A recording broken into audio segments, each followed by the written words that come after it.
जब इंसान के पास धन होता है ना, माया, पुत्र, बल, परिवार सब साथ में हो तो अपने आप ही घमंड हो जाता है। और चाहे वो धन का हो, चाहे बल का हो, चाहे किसी भी चीज का हो। कमाई 3 प्रकार की होती है, एक आप कमाई, और एक बाप कमाई, और एक पाप कमाई। सबसे अच्छी होती है आप कमाई। भैया, एक व्यक्ति धन लेकर के जा रहा था, ध्यान देना, एक व्यक्ति धन लेके जा रहा था तो उसे अंधेरा हो गया, जंगल का रास्ता था। और जंगल के रास्ते में जब वो जंगल को पार कर रहा था तो जब गर्मी पड़ती है और वृक्ष से पत्ते गिरते हैं तो आप जब पत्तों पर पैर रखोगे तो उन पत्तों से आवाज आएगी, उन पत्तों से आवाज आएगी। अब भाई वो धन लिए हुए था तो पोटली बंधी हुई थी, सर पे रखे हुए था, जंगल पार कर रहा था। उसने विचार किया कहीं मेरे पीछे चोर न लग जाएं, शंका है हृदय में। और तब तक भैया 20 कदम चल पाए, उनके पीछे 5 चोर लग गए। पहले तो अकेले पैरों की आवाज आ रही थी, अब पीछे मुड़ के देखो तो 5 चोर पीछे लगे। अब वो घबरा गया कि धन जाएगा, वो तो जाएगा, मेरी जान भी जाएगी। बहुत परेशान, जब ज्यादा परेशान हुआ उसने स्पीड बढ़ाई और जैसे वो भाग रहा है वैसे ही पीछे चोर भाग रहे हैं। जान तो जाएगी लेकिन धन नहीं छोड़ेंगे, कुछ भी हो जाए। जंगल था तो एक बरगद के पेड़ देखे, बरगद के तो जो पुराने पेड़ होते हैं उन्हें पे जटाएं लटकी होती है ना, बड़ी बड़ी सी। उस व्यक्ति ने उन जटाओं को पकड़ा और नीचे था कुआ, उसी कुआ में दोनों तरफ पैर लगा करके घुस गया। और धन साथ में है, विचार करो चाहे हमारी जान चली जाए लेकिन ये धन छोड़ने वाला नहीं हो। 5 चोर पीछे पीछे भागे तो सोचा कि अभी तो यही था, इतनी जल्दी कहां चला गया। तो भाग के आया था लला, वह के सांसन की आवाज बाहर तक जा रही, तेज तेज सांसें ले रहा तो उसके सांसों की आवाज बाहर तक जा रही। एक चोर बोलो भैया काय होते होते भाग रहे हो जे अंदर ही है, अबे निकलेगो, कितनी देर रहेगा अंदर, अभी निकल आएगा और जब निकलेगा तो इसे मार के सोना ले चलेंगे। ठीक है,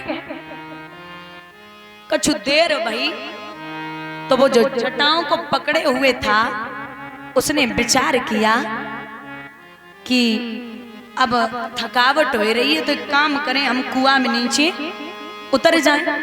कुआं था सूखा, कंकड़ पत्थर पड़े थे, लेकिन जैसे ही उसने युक्ति बनाई कि हम जटाओं को पकड़ के नीचे पहुंचे तो उसकी निगाह पहुंची है कुएं में एक काला सर्प घूम रहा है। काला सर्प घूम रहा, अब वो समझ गया कि अगर नीचे कुएं में उतरूंगा तो सर्प डस लेगा और ऊपर निकलूंगा तो चोर मार डालेंगे, तो क्या करें। अब वो वहीं जटाओं को पकड़े लटका हुआ है। अचानक उस व्यक्ति की ऊपर निगाह पहुंची तो वो जटाएं थी ना, उन जटाओं को 2 चूहे काट रहे,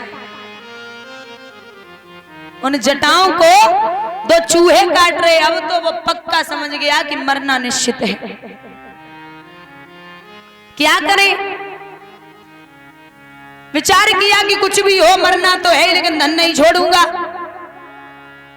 भाई समय पे दादा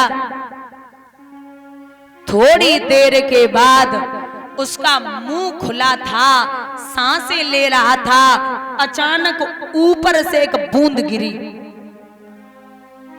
अचानक ऊपर से एक बूंद गिरी, जैसी बूंद गिरी सो सीधी बूंद बगी जिब्बिया पे पहुंची। बंधुओं उसने अपने जीवन में इतना मीठा पहली बार स्वाद लिया था। और वो बूंद कहां से आ रही थी? मधुमक्खियों ने वहां शहद छोड़ दिया था, तो एक एक बूंद शहद की टपक रही, सुबह की जिब्बिया पे गिर रही। अब उसने विचार किया कि ये बूंद आ कहां से रही है, इतना मीठा पहले कभी नहीं खाया। अब वो 5 चोर भूल गया, सर्प भी भूल गया, और जो चूहे थे उनको भी भूल गया। अब मुझे सोच रहे हो कि जब बूंद कहां से आ रही, एक और मिल जाए।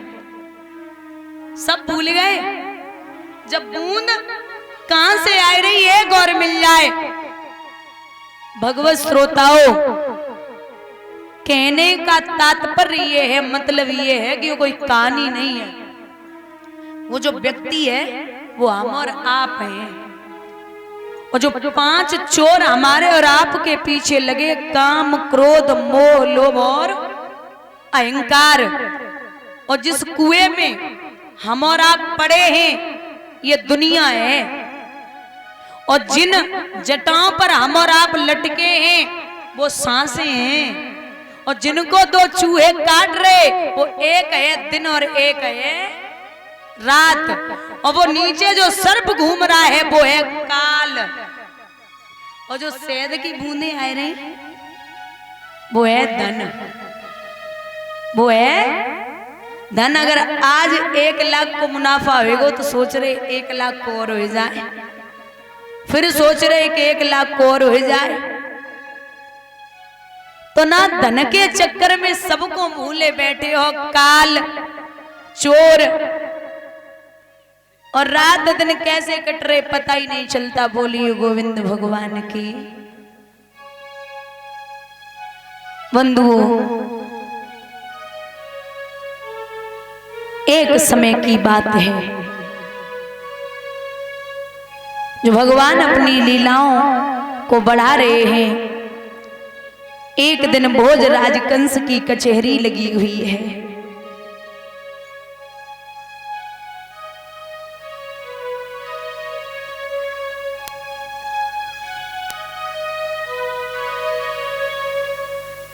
भोजराज कंस की कचहरी में बाबा नारद का पदार्पण हुआ। तो कंस गद्दी से नीचे उतरा, आइए भगवान, नमो नमो निरंजनम नमस्ते।